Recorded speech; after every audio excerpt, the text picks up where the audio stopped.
What's going on, everybody, and welcome back into ByerlyStudios. I am so excited to bring you this amazing video here. I'm trying to create a premiere link through YouTube that Mad Mike, once he receives his item around Christmas, birthday time, and once I begin to establish and post the series videos weekly, then he can log in early, see this video, and this is a highlighting of all of the glamour shots through the entire series of his project. Not only that, it also kind of gives him an idea how it all fits together, what was my mindset behind particular things before the series is released. And then this will become released, part 3, after the fact, after all of the series is released, and this will be a collection of all of the glamour shots into one video that you can watch together. So let's just jump right into the video, whether you're Mad Mike or just somebody watching off to the side from YouTube. Let's see this project. So the very first part of this project is the base itself. So I put it on a solid wood base. You can see it has some bark texture on the sides. I left that on. I didn't feel like it was necessary to remove any of that. And then I built up with Sculpey Original the entire base. So you can kind of see it's pretty thick overall. In video number 1, you'll be able to see me create all of this and paint this in the same video. So I did all of this in one video. And I also created a divot here for the tumbler, 3D tumbler to sit on itself. So very excited for that. I also created just a concrete texture with some oil stains and oil pits, divots and cracks, and just overall texture. Of course, I signed it right there for anybody looking at that. Cool deal. And then I also created a metal plate. Now that metal plate will also catch the light, so it does have a reflectiveness to it. And also we have an electrical hazard symbol right there. So it's strategically placed there just so it's tucked underneath the hose for his oxyacetylene tanks, which I'll get to in a little bit. I also went ahead and put a piece of carpet here just so there's no contact between the two resins or epoxies, and there's no tackiness between the two. After all, this is a trophy piece, not necessarily something you'll be drinking out of every day, but he could drink out of it because I did create the topper that way. So that's the third part. So.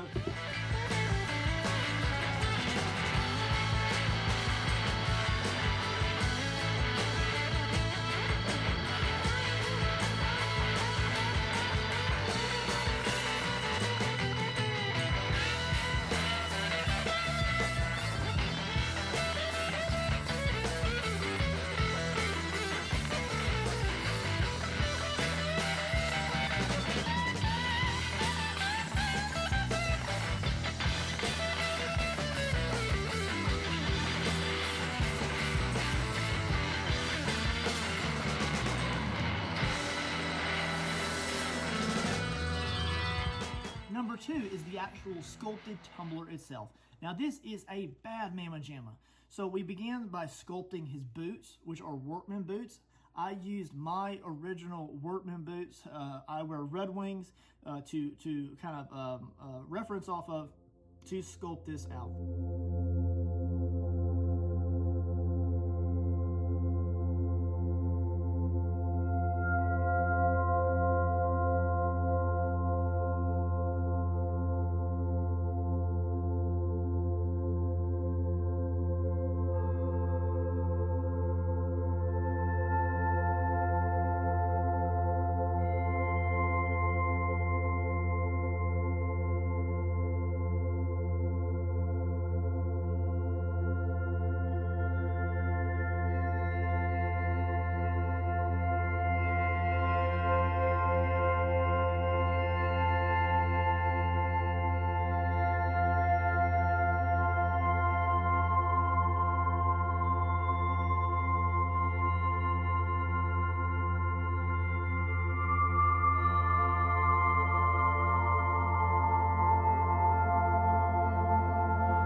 to sculpting the blue jeans, which a lot of his videos feature him in a pair of rugged blue jeans, as well as his signature fireman's jacket.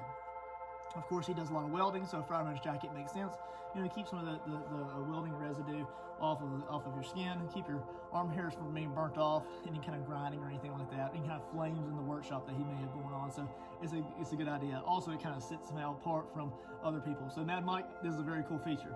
And I'm glad I was able to capture the yellow and the reflective silver.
Then we moved on to the actual face itself. Now I did spend quite a bit of time on the face itself capturing a lot of these features, and I think I was able to establish that quite well in the likeness of him.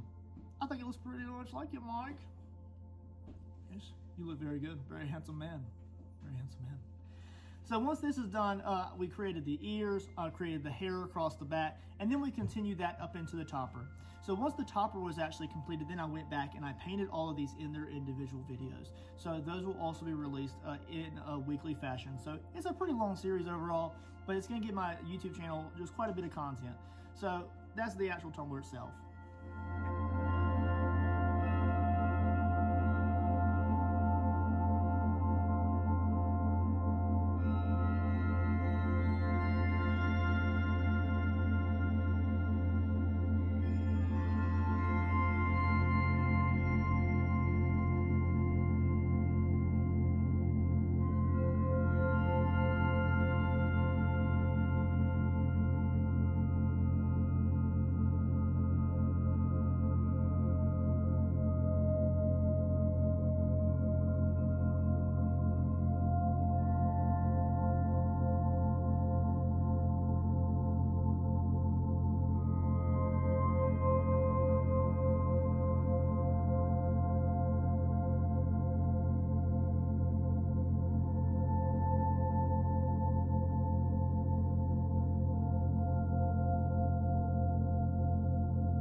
Number 3, then we went ahead and began the actual topper itself. So here's the topper. It's very simple. It's got some magnets there. Now this is a very tight topper. So this is a trophy, so it's not something that you would remove all the time, but because it is a very tight fit, right? So then we also have his hair, which continues up past the headband. It has some adjustable washers right here, and then it actually has a live bolt washers as well. Then we continued his hair all the way to the top of his head. And then if you look, well, technically it's hard to see from this angle, but he also has his swooping hair, which he has in a lot of his videos. So very cool. I like your hairstyle, Mike. It's looking good, man. I spoke to your wife about this after I began the hair, and she said a salt and pepper look. So I do have a brown base.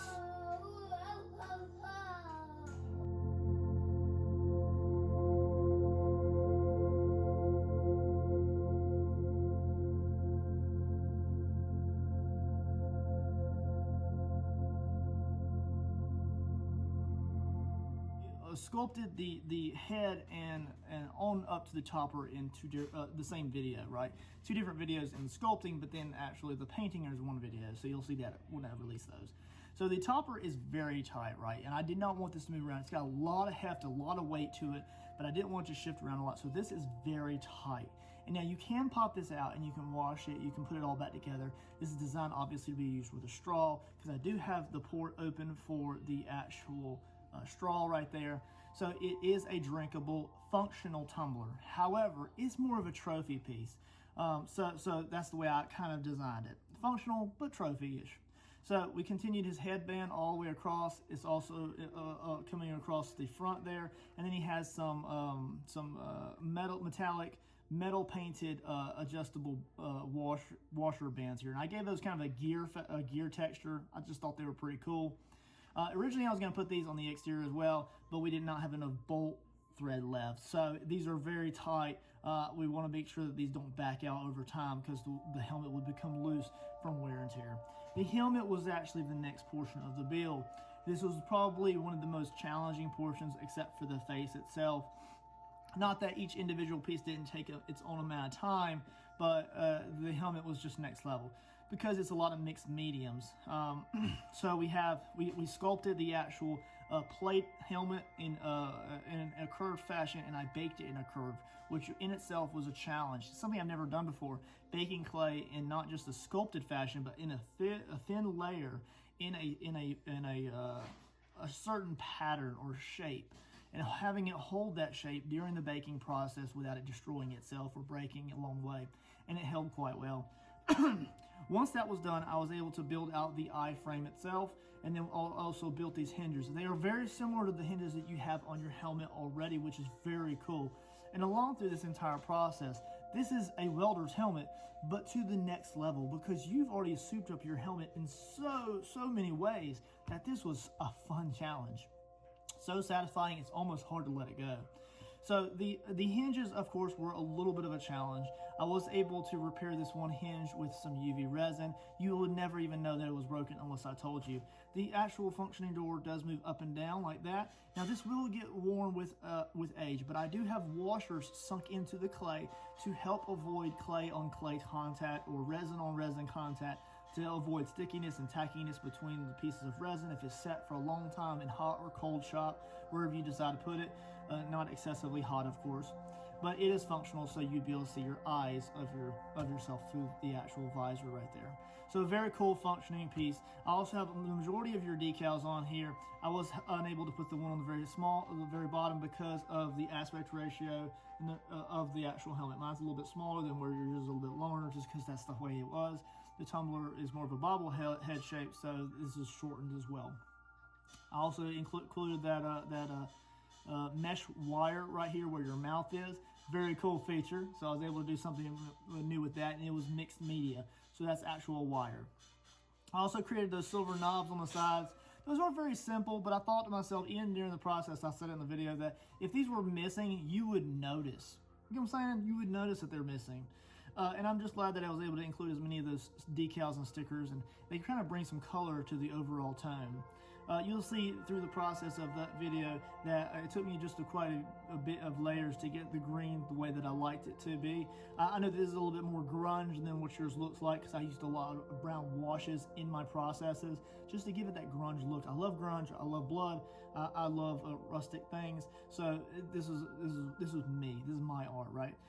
I also included the actual casted aluminum antenna on the top. This was very challenging in a way because I wanted it to be as realistic as possible. So this is roughly about 3 inches long, and I did put a U hook right here, and I sunk that into the clay when I baked it. And then all of this is legitimate copper wiring incorporated into the build. I also bought lag bolts. I bought the wrong size originally, and then we replaced them eventually with the correct 3-inch bolts. Those continue onto the underside, and those are UV resined into place, so that those bolts are pretty in there. I'm not gonna say these couldn't ever loosen over time, but they're pretty stout. So very challenging overall, and I'm glad that I was able to use so many mediums and products to make this into a doable helmet.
on. So I wanted it to be a functional light, right? I wanted to incorporate LEDs, something that I've never done before. So there's a lot of things in this challenge that it expands my art and it pushes me to new levels. And one of those is incorporating the lights into the circuitry. And I wanted to hide the lights as much as possible, but at the same time, I didn't want the lights necessarily to have the circuitry inside the tumbler. So if you want to drink out of it, you could. But I wanted the circuitry to be disconnectable from the actual tumbler itself. And that's where I thought about propane tanks. This is almost an afterthought. So they're just two simple propane tanks, oxyacetylene tank, you know, your oxygen and your oxyacetylene. And it doesn't matter which is which. I didn't need to put any decals on this. I kept it very simple overall. But basically they're just a shell. And it has a switch right here, which is incorporated into your circuitry, which I actually put in, what you'll like, because I recycled a glitter bottle. Very cool, right? So the glitter bottle is that it just snaps into place, and you have to pull it from the top, and it pulls out. Now you will see that the actual switch is actually synced into the electronics. But if you disconnect everything in this bottle, it can all be pulled out from this one hole. So if you wanted to pull it out, you could do so if you wanted to reroute it. So here's what you have. You have your switch coming down into the bottle, but you also have a 9-volt battery. Now this 9-volt battery has a 5.5 female connector spliced onto it. Male connector spliced onto it. So that means that the circuitry has a 5.5 female connector on it, which means that if you wanted to purchase a separate battery pack with a 5.5 connector, a female connector on it, you could circuitry power this from an electrical socket. My LEDs are 9 to 12 volts, so it's definitely doable. So just be aware of that. The circuitry in the welder stick is a little bit harder to get to just because of the way I designed it. I challenged myself there as well, but I'll get to that in a moment. So most of this is detachable, including the piece that comes out here. So this is the piece that plugs into the back of the welder that powers the torch itself and the blue flame effect. We're about to get to that. So this is the welding tank here. Very cool. I was really happy with how it turned out. And it also leaves you a little bit more room for more circuitry. If you want to add like lights around the top of the wiring on the helmet or anything else, you could do so. Now inside this, when we flip the switch, it comes on. This is the light that would actually go behind the visor if you chose to power it this way. So you can lean this, you can sit it up beside it, however you want to do that. And all it does is it hides the wiring. But if you pull this out, I left enough line on here so that you can run this easily up behind the visor. And then the blue glass that I resin poured will glow. So a very fun feature, and I like that you can also just put this away, out of sight, out of mind. And then the actual sculpted piece can be out displayed if you don't want to have this nearby. You can just lean it behind it, you can prop it. As long as this reaches that plug on the back of the torch, then at least the torch would work. You don't have to necessarily have the LED behind the helmet. So very cool, right? I'm super happy with how these turned out. Very simple design though, just to hide the electronics. So we'll set that off to the side now.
Last thing here is the actual torch itself. So here we have it. We're going to begin in the very back. Now this was a bit of a challenge. one, I wanted to have an incorporated removable feature, right? So I did go ahead and I began on the front, but we're going to describe it from the back. So I began by running the circuitry in through here. Now I do have a solder point here because the tubing is so tight, because I did sculpt around actual aluminum tubing, that it's very difficult to work with this wiring. So if you want to replace it, make sure you're very thorough in tying more wire on and just pull a thin gauge of wire through the circuitry. Some of these pieces are removable. I'll show you where the removable portions are. So this is the part that you would just go ahead and connect into your electrical kit, and it would cause the torch right here to glow. So we continue the hose all the way around.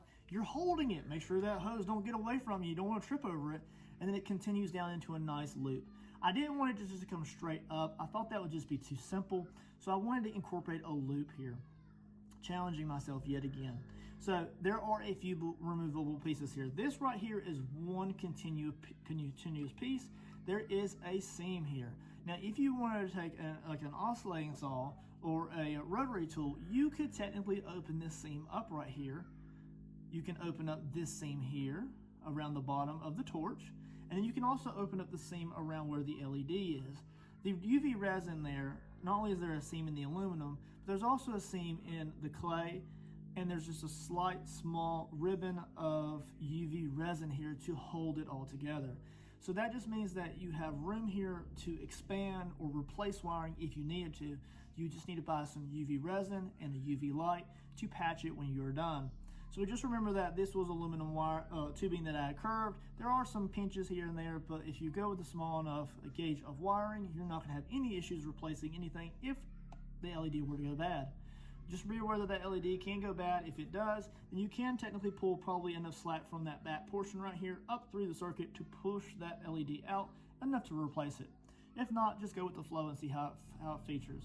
The actual torch itself is out of full metallics. Everything here is sculpted by hand, and you will see that in that portion of the video.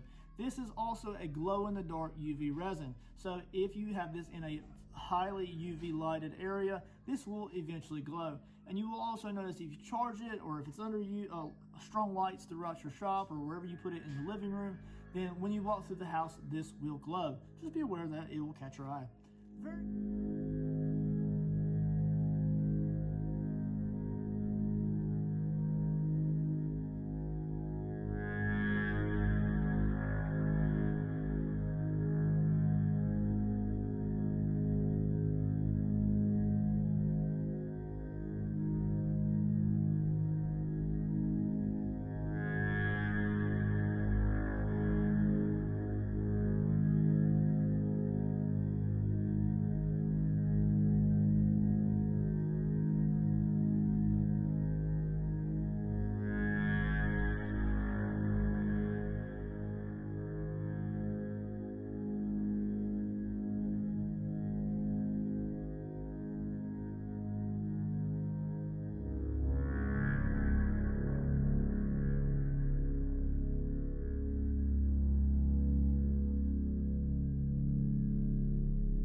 Cool build overall, guys. This is probably the most intense project that I've ever made, and by far pushed me as an artist.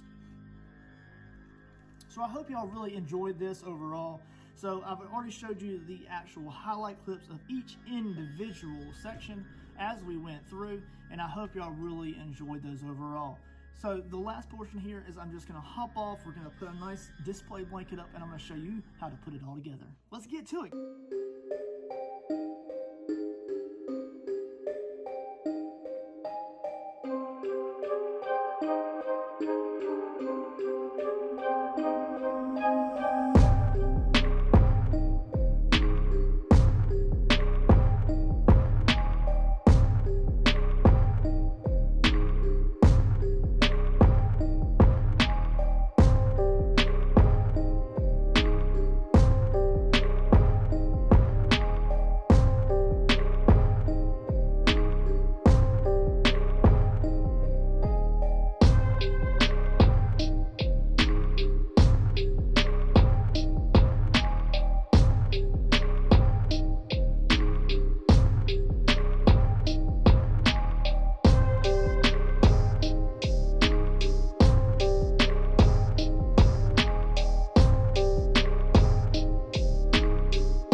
Alright guys, so that's all there is to it. All of the amazing highlight clips of this ByerlyStudios 68 commission piece.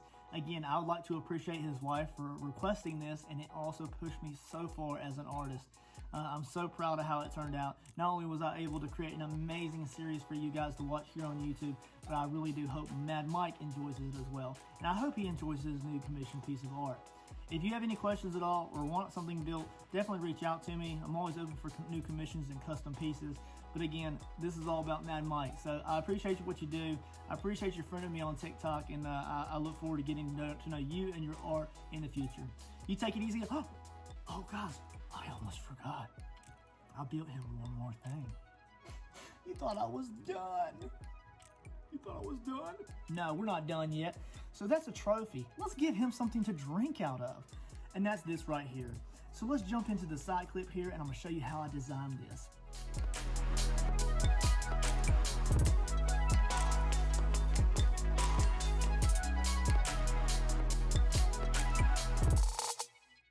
What do you think, guys?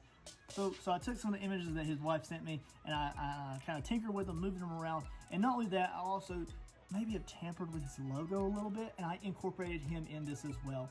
So that way it's just more personal. Now, I kind of grunched it out a little bit. I added rust here and there, and it's just kind of just more metallic and rusty and silver, rub spots, rivet spots here. And it's just overall just a little fun thing that he can drink at trade shows. Again, hand wash only with soap and water and maybe a soft sponge, and it will last you a very long time. It will come with a top and a straw as well. Us guys don't drink from straws, let's be honest. But it will allow you to have something to carry around the trade shows with you that has your logo on it. Now we're done. I appreciate everything you do, Mad Mike, and I'll catch you guys later. Peace, guys.